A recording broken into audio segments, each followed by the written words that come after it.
Nos vamos a dedicar ahora al estudio de los pares craneales.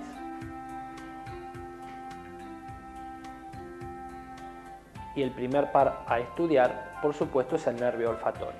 Recordando que termina el nervio olfatorio en la circunvolución del cuerpo calloso y en el hipocampo, su examinación la debemos hacer sobre ambas narinas, si es posible, con elementos de olor distinto, pidiéndole al paciente que identifique los olores, tratando de que no sean sustancias demasiado agresivas para no provocar daño en el paciente.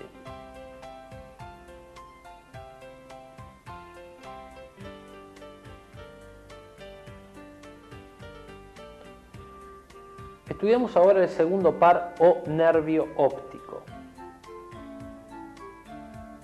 Vamos a estudiar el campo visual. Para el estudio del campo visual por confrontación debemos situarnos a 80 centímetros del paciente, en este caso del modelo, pidiéndole que fije su mirada con la nuestra o bien entre ceja y ceja nuestra. Estudiamos inicialmente ambos ojos del paciente para tener una idea del campo visual en su totalidad, pidiéndole al paciente que identifique sin mover la vista cuál es la mano o las manos que se mueven. Posteriormente, después de haber estudiado ambos ojos, pasamos al estudio de cada ojo en particular, realizando siempre la misma técnica. Este estudio, realizado con paciencia, es muy útil y permite dar una información bastante precisa acerca del campo visual del paciente.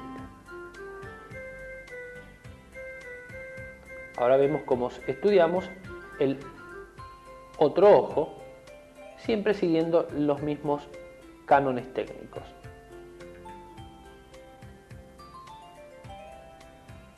Otra forma de estudiar el campo visual es a través de que el paciente, fijando su mirada adelante, nos identifique cuando aparece la punta del elemento que nosotros estamos poniendo en su campo visual y de esta manera nuevamente comprobar las características del campo visual. Así vemos cómo el paciente va identificando y ve cuando aparece la punta del elemento que nosotros estamos utilizando.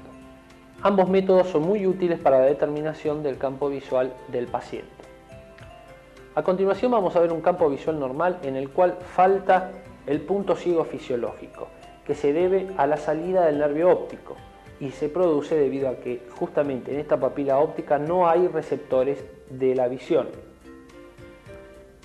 El fondo de ojo debe ser realizado comúnmente en toda práctica del examen neurológico. Con la mano derecha del examinador tomamos el oftalmoscopio que se apoya sobre el ojo derecho del mismo y observamos el ojo derecho del paciente. En forma similar lo hacemos con el lado izquierdo. Ubicando la pupila, nos metemos por ella y llegamos hasta el fondo de ojo, en el cual observamos una mancha blanca, generalmente de color blanco nacarado, que corresponde a la papila, la cual tiene dos bordes, un borde nasal y un borde temporal.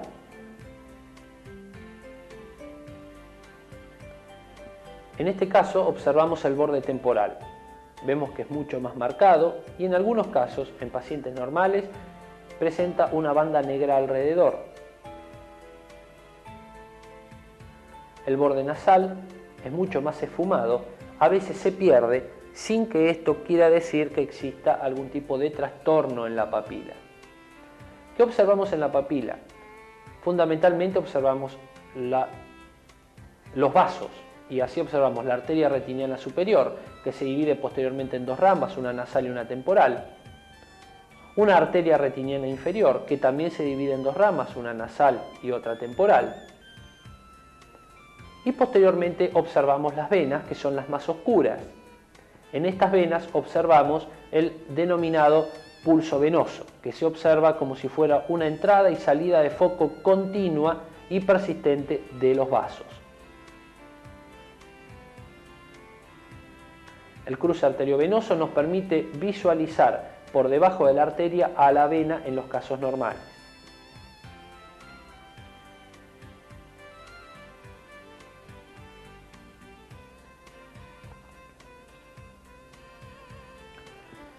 Siempre sobre el lado externo de la papila vamos a encontrar la fóvea. La fóvea es el lugar de mayor agudeza visual que tiene el ser humano.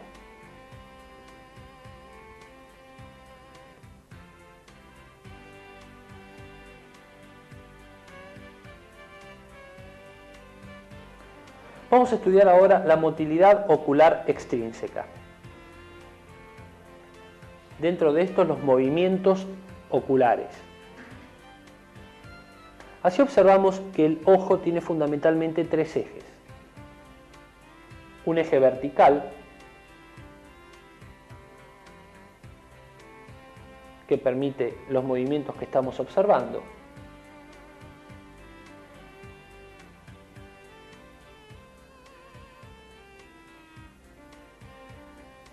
Un eje horizontal, que permite movimientos del ojo de arriba hacia abajo y de abajo hacia arriba.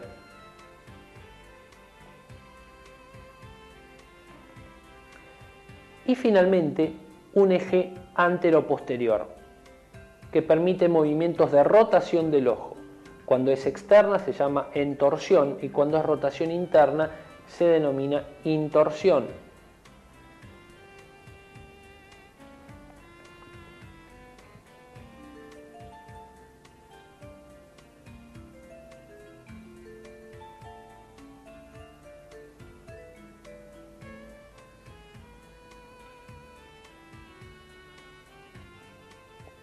Estudiamos a partir de este momento el tercer par o nervio motor ocular común.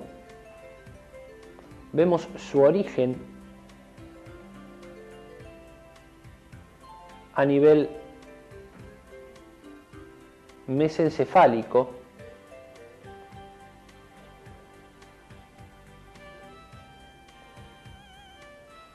y la inervación de distintos músculos extraoculares, a su vez como también músculos intraoculares. Dentro de los músculos extraoculares observamos la inervación del elevador del párpado, del recto superior,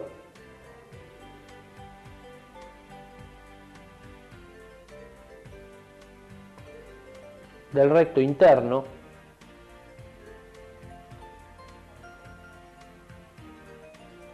del recto inferior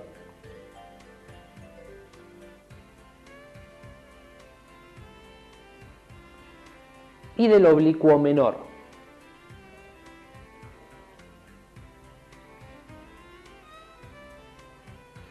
A través de la conexión con el ganglio ciliar son responsables de la inervación de los músculos intrínsecos del ojo. El cuarto par, o nervio patético, tiene también un origen en un núcleo mesencefálico.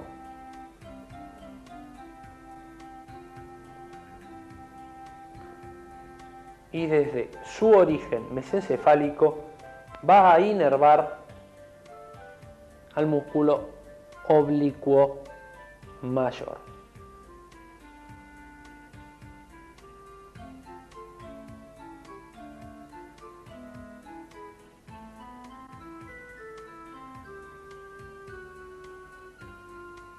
El sexto par es el nervio motor ocular externo. Tiene un origen protuberancial en un núcleo del puente y va a inervar al recto externo.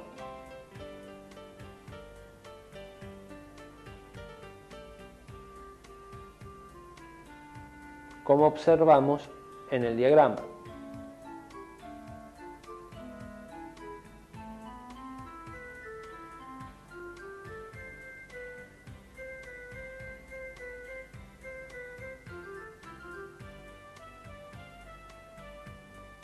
Vamos ahora a la exploración semiológica de los movimientos extrínsecos del ojo. Al mover el paciente voluntariamente los ojos hacia la derecha, El recto externo inervado por el sexto par del ojo derecho es el que se ve con la flecha verde, y el recto interno del tercer par en el ojo izquierdo es el que se ve con la flecha roja.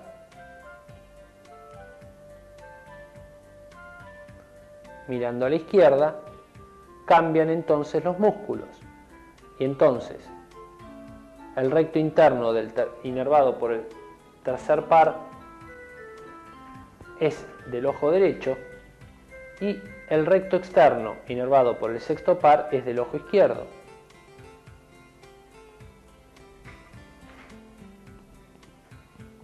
Vamos a estudiar cómo se producen estos movimientos conjugados horizontales.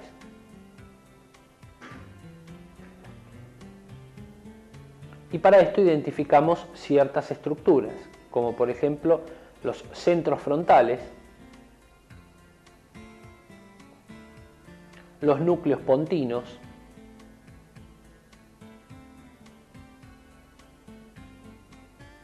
y los núcleos del tercero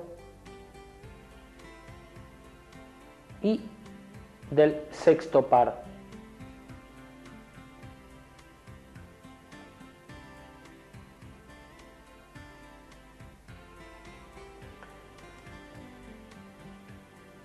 El estímulo nace en el centro frontal y llega hasta el núcleo pontino contralateral. Este núcleo pontino contralateral inerva al núcleo del sexto par homolateral y del tercer par contralateral a través de la cintilla longitudinal posterior. Estos inervan cada uno de sus músculos respectivos y por lo tanto se produce la atracción de los ojos hacia el lado correspondiente.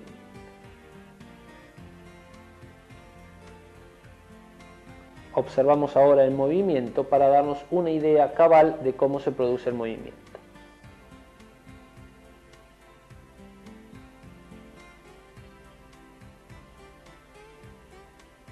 Nuevamente, ahora lo vemos en movimiento de nuevo.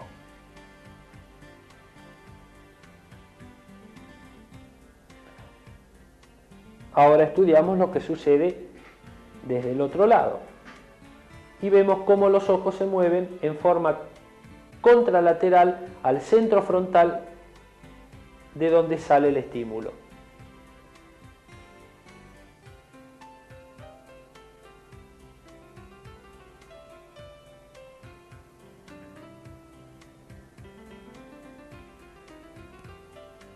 Continuamos con la exploración semiológica de los músculos extraoculares. Al llevar los ojos hacia arriba, comprobamos que actúan fundamentalmente dos músculos. El recto superior, inervado por el tercer par, que lleva el ojo hacia arriba y hacia afuera, y el oblicuo menor, también inervado por el tercer par, que lo lleva hacia arriba y hacia adentro.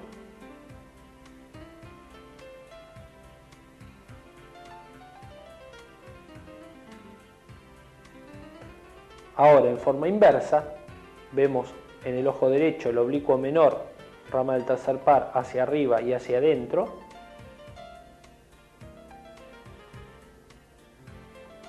Y el recto superior, inervado por el tercer par también, hacia arriba y hacia afuera.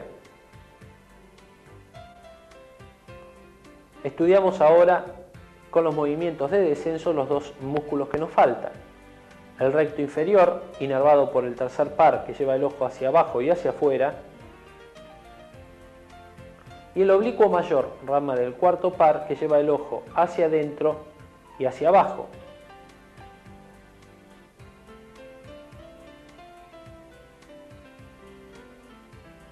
Nuevamente, pero en forma inversa, vemos entonces al oblicuo mayor, rama inervado por el cuarto par, que lleva el ojo hacia adentro y hacia abajo,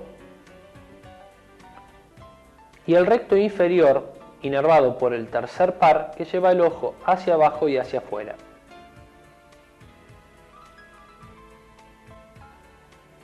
Vamos a estudiar ahora la motilidad ocular intrínseca.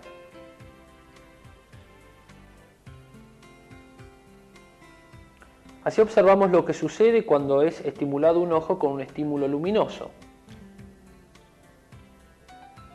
vamos a identificar ahora las estructuras intervinientes en la motilidad ocular intrínseca. El nervio óptico,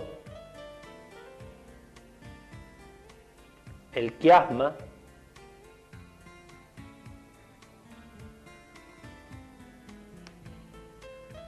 la cintilla óptica,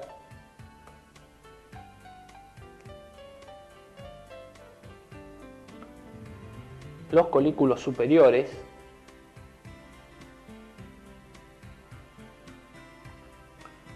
el núcleo de Edinger-Westphal,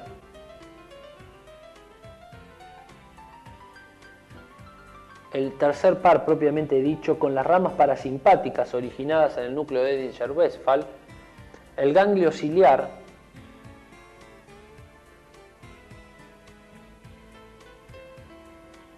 y el esfínter pupilar, recordando que el constrictor de la pupila es parasimpático y colinérgico y el dilatador de la pupila es simpático y adrenérgico.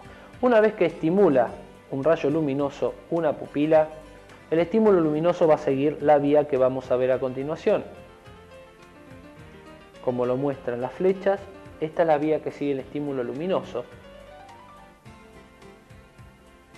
para llegar hasta el ojo contralateral y producir la miosis correspondiente, tanto en el ojo estimulado como en el ojo contralateral. Y esto es lo que explica tanto el reflejo fotomotor como el reflejo consensual.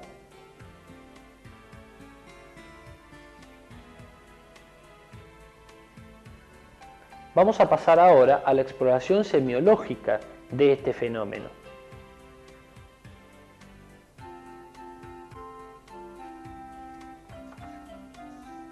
Así vemos el reflejo fotomotor y cómo se produce una miosis de la pupila. El reflejo fotomotor debe ser siempre tomado de costado y no de frente para evitar la acomodación. En el consensual vemos en la flecha cómo se produce la miosis contralateral al ojo estimulado. Observamos más de cerca ahora estimulando el otro ojo cómo se produce la miosis.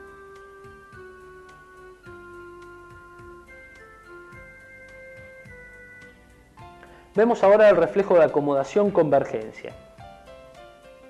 Este reflejo, que es más intensamente pupiloconstrictor que el reflejo fotomotor, se desarrolla de la manera que estamos observando.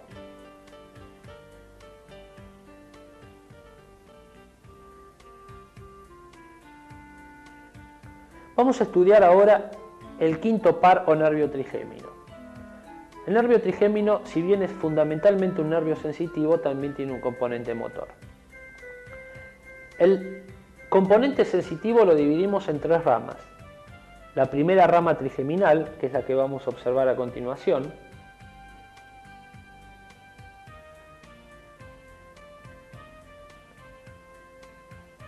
La segunda rama,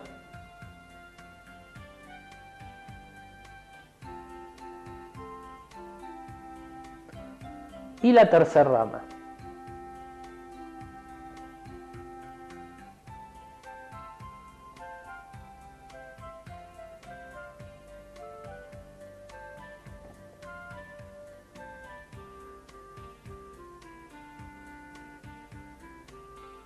Pasamos ahora a la exploración semiológica de la parte sensitiva del quinto par.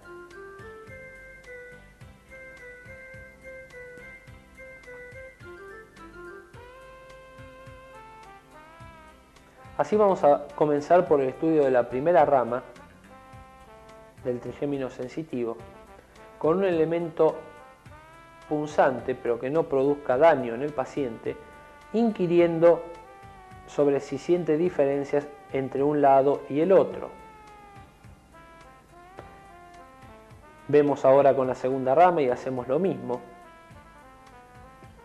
Y por supuesto hay que hacerlo también con la tercera rama del nervio trigémino, comparando ambos lados y a su vez también comparando cada una de las ramas de cada lado de la cara.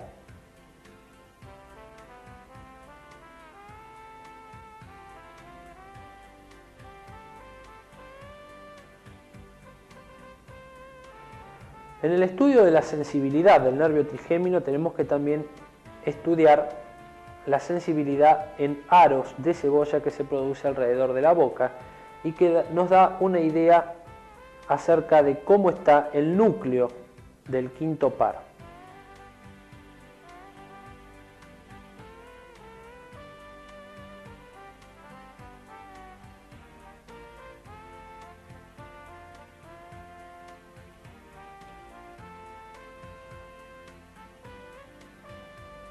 Estudiamos a continuación la sensibilidad de tipo térmica y observamos que la modelo en este caso contesta a la estimulación con agua caliente o con agua fría sin ningún tipo de problema.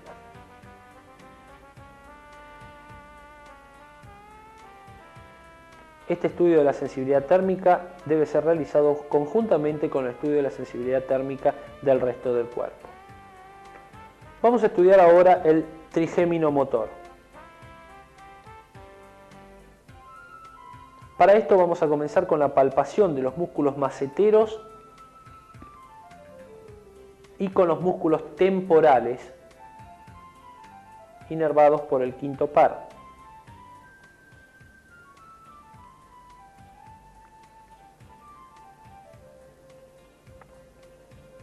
Vamos a estudiar el reflejo mentoniano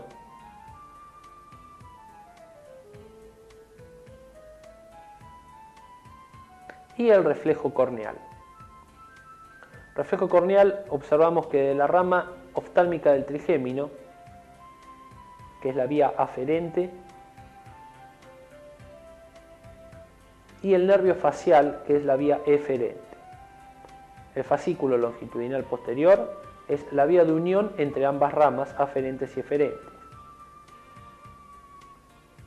Se hace de la siguiente manera: con un algodón, con la punta de un algodón se estimula la córnea del paciente, observándose la contracción de los músculos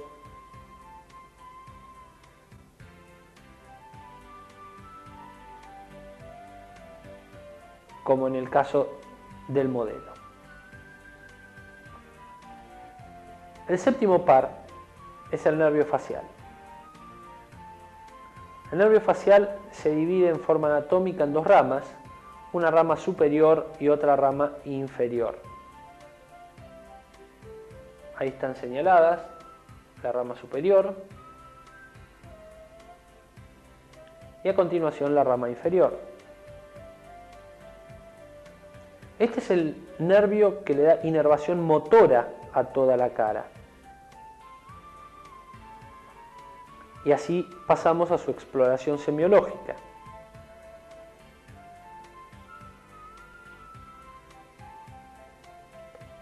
Se le pide al paciente que levante las cejas, se comprueba que sean iguales los surcos que aparecen en la frente de ambos lados, que cierre fuertemente los ojos y que no se observen las pestañas a ambos lados por la fuerza del orbicular de los párpados.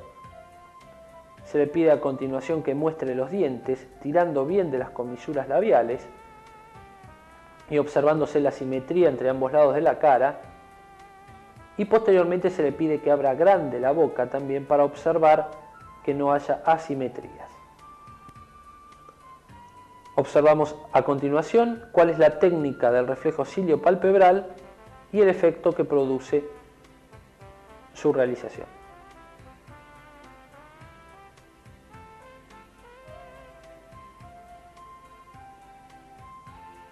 Pasamos ahora al estudio del octavo par o nervio auditivo. Para esto vamos a comenzar con la denominada prueba de Weber. La prueba de Weber se estimula con un diapasón que se coloca en el vértex del cráneo y en un paciente normal va a escuchar la vibración de igual intensidad en ambos oídos. Lateraliza al lado afectado en sorderas de transmisión y hacia el lado sano en sorderas de percepción. Posteriormente vamos a ver la denominada prueba de Swabash. En esta prueba de Swabash se coloca el diapasón en la apófisis mastoides y se controla el tiempo durante el cual se perciben las vibraciones. Lo normal es de 16 a 20 segundos.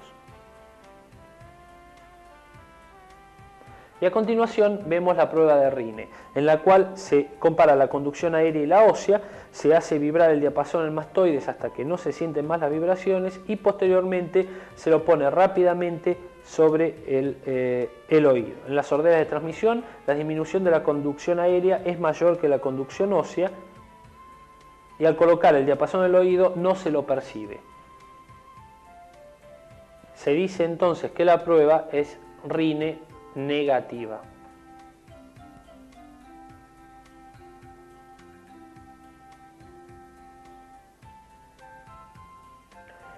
Vamos a estudiar ahora el noveno par o nervio glosofaringeo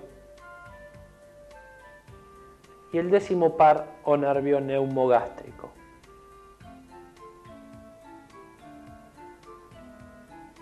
Para ello tenemos que estudiar fundamentalmente el velo del paladar y la pared posterior de la faringe. Para ello vamos a estudiar también el denominado reflejo nauseoso.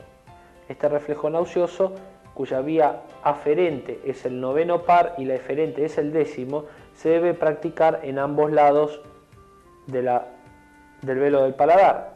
Vemos cómo se produce la contracción de este y de la pared posterior de la faringe.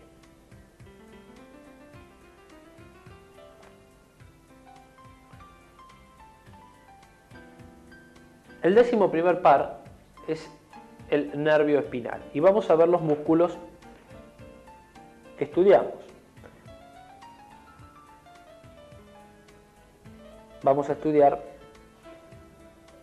en este caso el trapecio, inervado fundamentalmente por el nervio espinal y secundariamente por el plexo cervical. Estudiamos ahora el músculo trapecio del lado izquierdo, nuevamente inervado por el nervio espinal y secundariamente por el plexo cervical.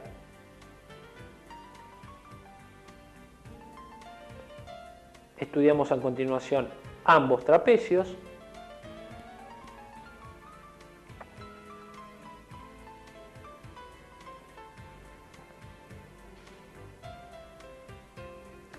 Vemos ahora la exploración de los esternocleidomastoideos, en los cuales no solo hay que observarlos, sino también es de buena práctica realizar la palpación del músculo. Vemos que está inervado por el nervio espinal y secundariamente por el plexo cervical. Ahora vemos el esternocleidomastoideo del lado izquierdo. La exploración de los músculos extensores del cuello también nos brinda información acerca de la normalidad del décimo primer par o nervio espinal.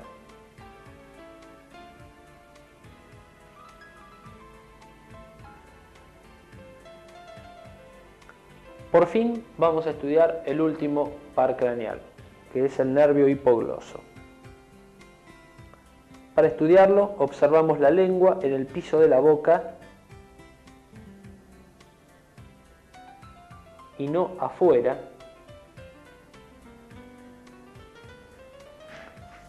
Y posteriormente realizamos una serie de pruebas para observar la fuerza que puede desarrollar los músculos linguales, haciendo apoyar la punta de la lengua sobre cada lado de la mejilla y observando la fuerza con que se hace.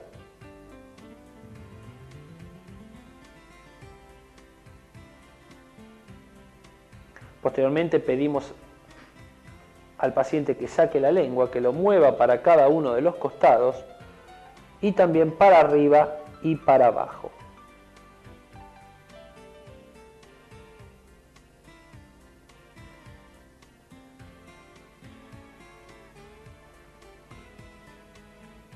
Finalmente, el estudio del sentido del gusto, algo que no es de práctica diaria en la neurología, pero que debe ser incluido en todo capítulo que estudie el examen neurológico normal.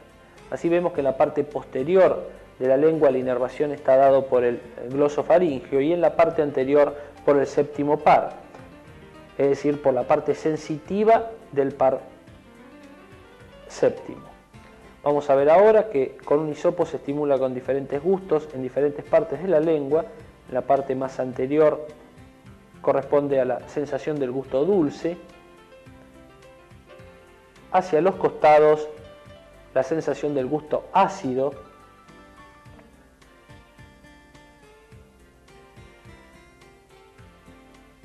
Hacia el centro y más bien posterior, el gusto salado.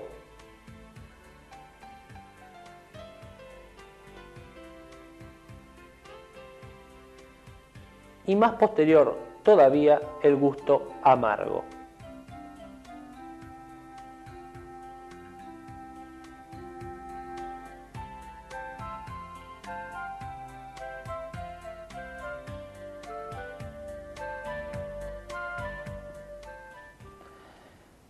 A lo largo del programa de semiotecnia neurológica hemos visto cómo se debe desarrollar un examen neurológico y los fundamentos en los cuales nos basamos para realizar cada una de las pruebas.